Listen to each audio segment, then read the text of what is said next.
Di dalam ayat 60 surah Ghafir, Allah berfirman, a'udzubillahi minasyaitonir rajim.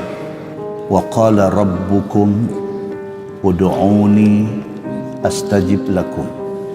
Innal ladzina yastakbiruna an ibadati sayadkhuluna jahannama dakhirin. Sadaqallahul azim. Allah berfirman, wa qala rabbukum, dan Tuhan kamu telah berfirman, ud'uni astajib lakum. Tuhan kata, mintalah doa kepada aku, nescaya aku akan perkenankan doa kamu itu. Innal ladzina yastakbiruna an ibadati.